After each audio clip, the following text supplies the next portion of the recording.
창세기 34장 13절에서 31절입니다. 17절까지 제가 봉독해 드리겠습니다. 야곱의 아들들이 세겜과 그의 아버지 하몰에게 속여 대답하였으니 이는 세겜이 그 누이 디나를 더럽혔습니다. 야곱의 아들들이 그들에게 말하되 우리는 그리하지 못하겠노라. 할례받지 아니한 사람에게 우리 누이를 줄 수 없노니 이는 우리의 수치가 됨이니라. 그런즉 이같이 하면 너희에게 허락하리라. 만일 너희 중 남자가 다 할례를 받고 우리 같이 되면 우리 딸을 너희에게 주며 너희 딸을 우리가 데려오며 너희와 함께 거주하여 한 민족이 되려니와 너희가 만일 우리 말을 듣지 아니하고 할례를 받지 아니하면 우리는 곧 우리 딸을 데리고 가리라. 아멘. 할렐루야. 하나님의 은혜 안에서 좋은 날이 시작이 되었습니다. 오늘도 하나님과 함께함으로 더욱 좋은 날 되기를 예수님의 이름으로 축복합니다. 축복합니다. 오늘 우리 주신 하나님 말씀을 통해서 하나님의 은혜와 믿음은 상속되어야 합니다. 하나님의 은혜와 믿음은 상속되어야 합니다. 이런 제목으로 하나님 말씀을 증거하겠습니다. 밧단 아람에서 돌아온 야곱과 그의 가족은 세겜 성읍 앞에 장막을 치고 거하다가 아예 돈을 주고 그 땅을 샀습니다. 왜 샀을까요? 예? 부동산 투기? 예? 그럴까요? 아예 거기에서 살려고. 그죠? 아예 거기서 살려고 돈을 주고 그 땅을 샀습니다. 그러면서 이제 야곱은 어떻게 해요? 그곳에서 하나님께 제단을 쌓고 제사를 드리면서 밧단 아람에서 지켜주시고 도와주신 하나님의 은혜를 기억하며 그 하나님을 예배하고 있었습니다. 자, 이런 야곱의 모습을 보면서 야, 저 사람은 복받은 사람이야. 그죠? 애굽에서 밧단 아람에서 돌아와서 아주 큰 부자로 살고 있으니 어떻게 야, 그러면서 또 그 은혜를 주신 하나님을 잊지 않고 예배하고 있거든요. 그래서 야, 저 야곱은 하나님의 복을 받은 사람이야. 야, 하나님의 은혜를 받은 사람이야. 그렇게 나타날 수가 있습니다. 그런데 오늘 이런 야곱의 집에서 어떤 일이 벌어질까요? 그래, 딸이 강간을 당했습니다. 세겜성을 구경하러 갔는데 그 세겜성의 추장이 이 디나를 보고 반해서 억지로 끌어다가 강간을 하고 지금 그의 집에 붙잡아 두고 있는 거예요. 그러면서 어떻게 해요? 야곱에게 그 디나와 결혼하겠다. 어떠한 대가를 지불하고서도 이 디나와 결혼하겠다라고 이야기를 하는데요. 이 사건을 처리하는 과정에서 야곱의 가정이 어떤 하나님의 어떤 모습을 가졌는지 살펴볼 수가 있습니다. 앞에서 말씀드린 대로 야곱은 하나님의 은혜를 많이 받은 사람입니다. 그래서 그의 집에 제단을 쌓고 하나님을 예배하면서 그 제단의 이름을 뭐라 했다고요? 엘로헤 이스라엘. 하나님, 엘로헤 뭐뭐의 하나님, 이스라엘의 하나님. 다시 말하면 하나님, 이스라엘의 하나님입니다. 이스라엘이 누굽니까? 야곱이잖아요. 하나님은 누구의 하나님? 나의 하나님. 그죠? 야곱이 고백할 때 하나님은 나의 하나님이다. 자, 이 고백을 하기까지 어떻게 해요? 참 하나님을 나의 하나님으로 고백한다는 것이 쉬운 것은 아니죠. 근데 오늘 야곱이 하나님은 나의 하나님이다 라고 고백할 만큼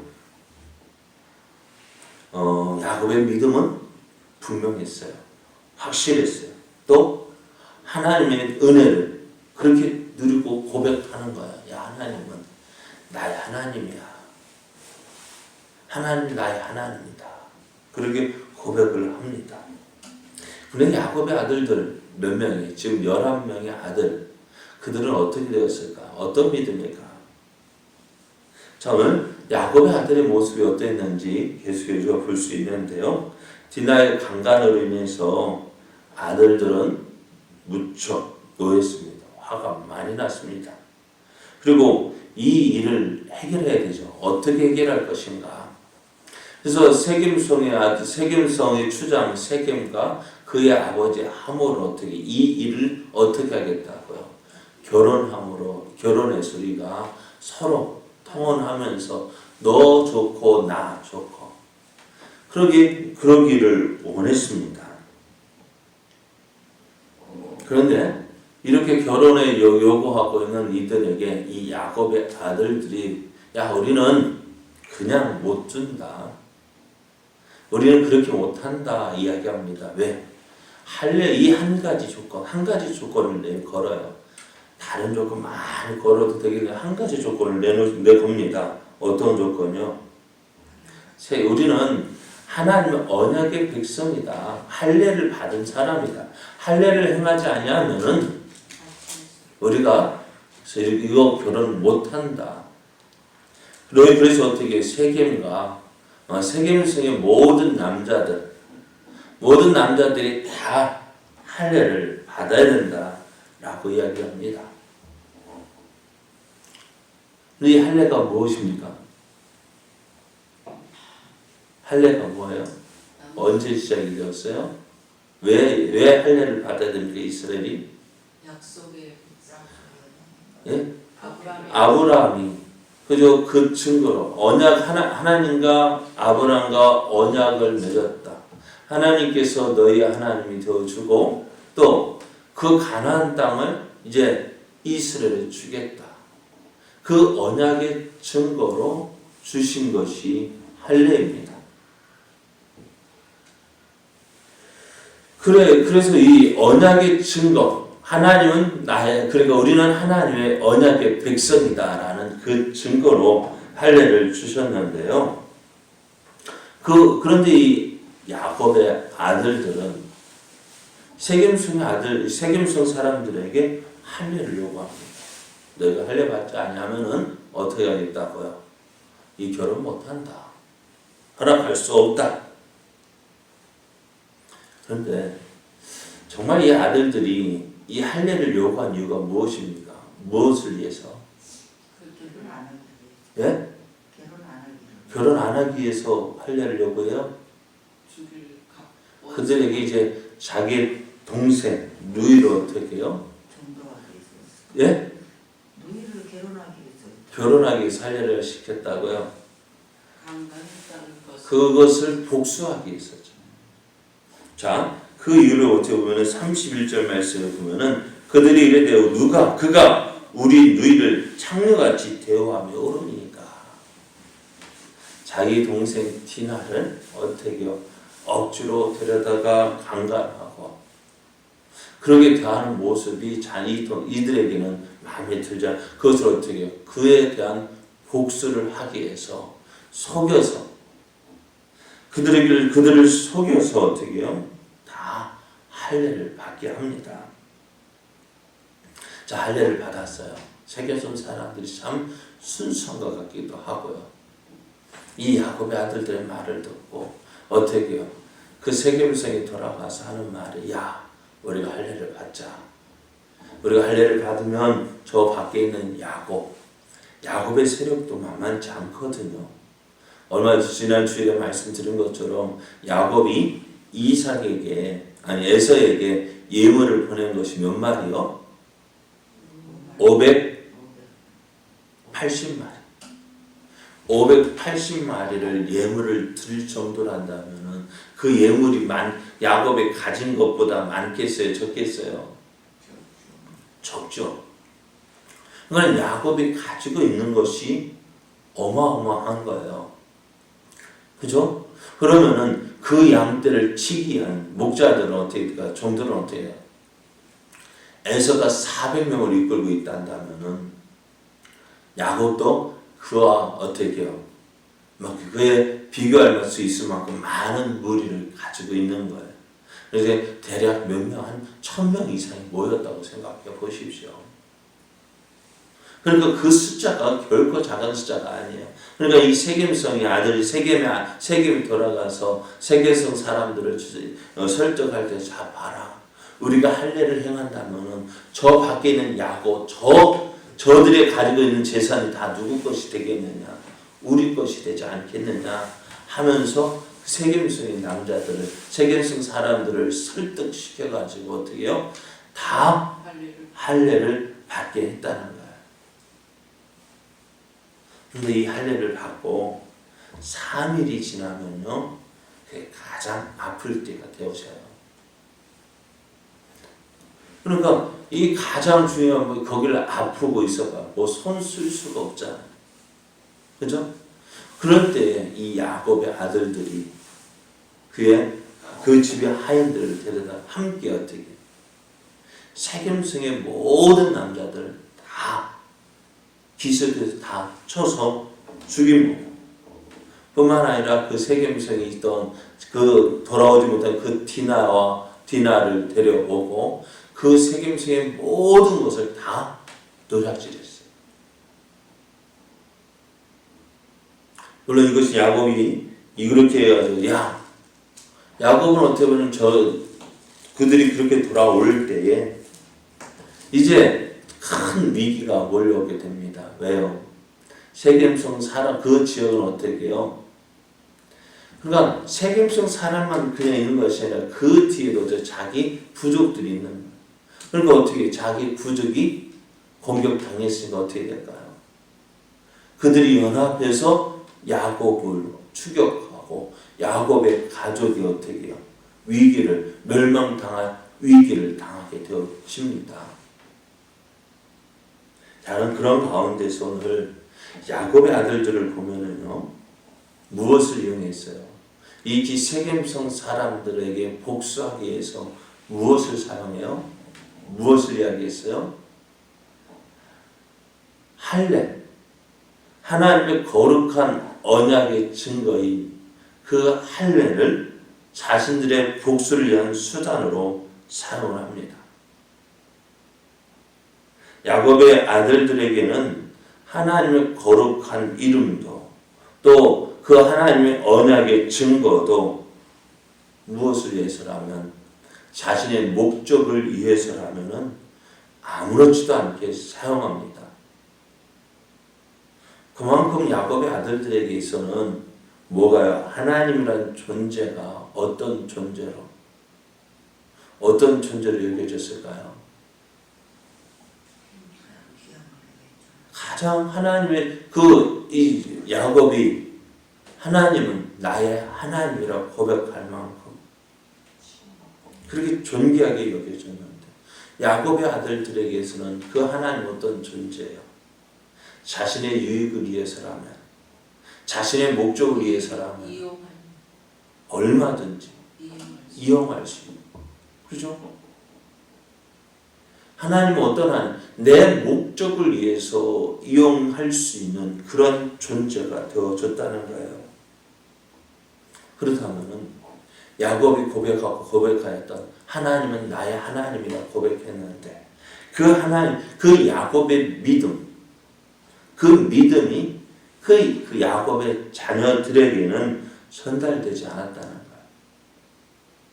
사실 이 모습은 야곱이 베델로 내려갈 때, 앞에 바단 아람으로 떠날 때에 야곱이 하나님을 볼 때 내 조부 아브라함의 하나님, 내 아버지 이삭의 하나님으로는 알고 있었지만은 나의 하나님으로는 경험되지 못했던 것과 똑같아요.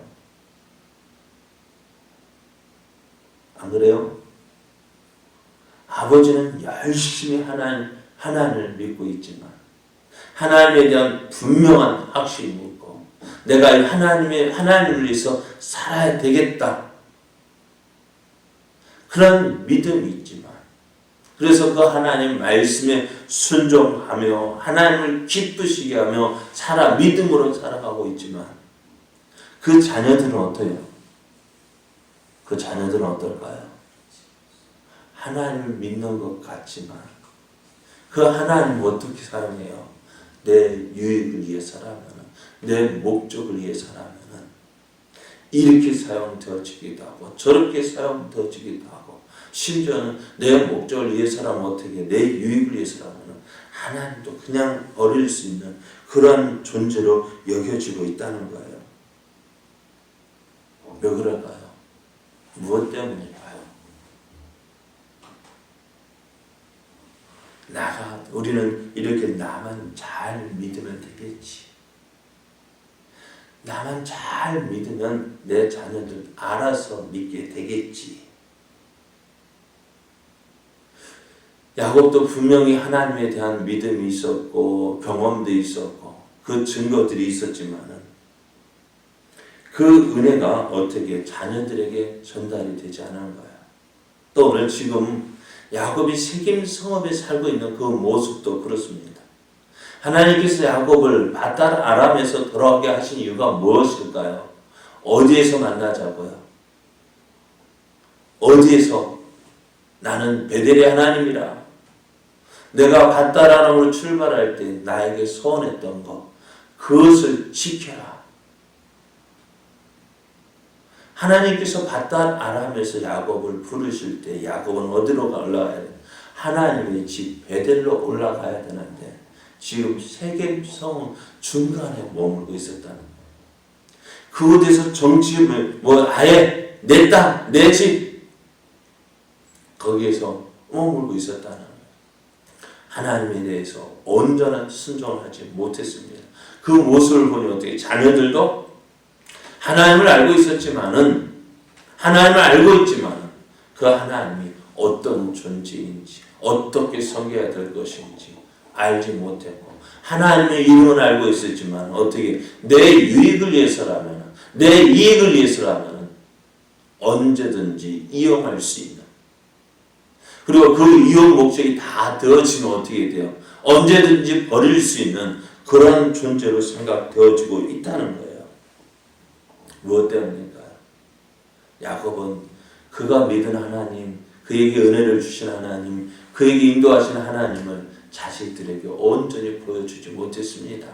하나님의 이름은 아는 것 같았지만 그러나 그것이 온전히 증거되어지지 못했다는 거예요. 하나님의 은혜를 받은 야곱이지만 그 은혜를 주신 그 하나님이 그 자녀들에게 온전히 상속되어지지 않았다는 거예요. 사랑하는 여러분, 하나님의 은혜는 나만 누리는 것으로 만족해서는 안 됩니다. 어떻다고요? 하나님의 은혜는 나만 받으면 것으로 만족해서는 안 돼요. 그 은혜가 오늘 하나님께서 그 은혜를 주신 이유가 무엇일까요? 나를 통해서 누가 내 사랑하는 가족, 부모와 자녀와 형제와 또 내 이웃들이 내 친구들이 나를 통해서 하나님을 알고 하나님을 발견하고 그 하나님의 은혜를 누리도록 우리에게 은혜를 주신 거예요. 그러면 오늘 우리가 해야 할 일이 무엇일까요? 하나님 말씀에 대한 온전한 순종의 삶을 살아야 돼요. 그래야 할 때 하나님께서 주시는 그 은혜를 통해서 하나님 없이는 저가 하나님의 은혜로 저렇게 되어졌구나. 하나님을 나타내고 또 저들도 하나님을 온전히 믿을 수 있는 그 믿음의 자리로 나아가게 내가 나를 통해서 증거되어줘야 하는 것입니다. 그러므로 오늘 우리 어떻게 살아야 될까? 과거의 경험 내가 이렇게 은혜 받았어 그걸로 끝나는 것이 아니라 오늘도 내가 그 은혜 안에 거하는 사람, 그 은혜 안에 거하려면 어떻게 될까요? 하나님께 대한 온전한 순종이 있어야 되고 또 하나님을 온전히 믿고 따르는 나아가는 그런 모습들이 나타나야 합니다. 그럼 오늘 우리는 우리가 받은 은혜를 증거하고 또 증거할 뿐만 아니라 오늘 역시 그 은혜를 누리는 사람이 되어줘야 합니다. 그래서 오늘 나를 통해서 살아계신 하나님이 보여지고 증거되어져서 저들도 나와 똑같은 모습으로 이게 참 무서운 말이죠. 내가 어떤 모습으로 숨기느냐 그것으로 내 하나님이 보여지는 것입니다. 사랑 여러분, 하나님의 은혜와 믿음은 어떻게 해요? 나만 믿는 것이 아니라 나를 통해서 어떻게 해요? 증거가 되어져야 돼요. 전염이 되어져야 돼요.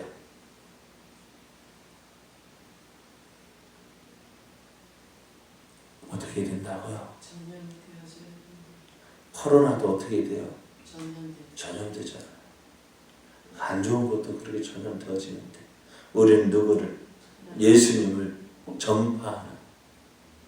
그래서 예수님을 하나님의 은혜를 나타내므로 나를 통해서 그 하나님의 은혜가 증거되어지고 전파되어지고 그래서 하나님의 나라가 확장되어지는 그러한 믿음의 삶 되어지기를 어떻게 나만 누리는 것이 아니라 날마다 나를 통해서 이 은혜와 또 이 사랑이 날마다 확산되어지는 그 놀라운 역사가 일어나기를 예수님의 이름으로 축복합니다.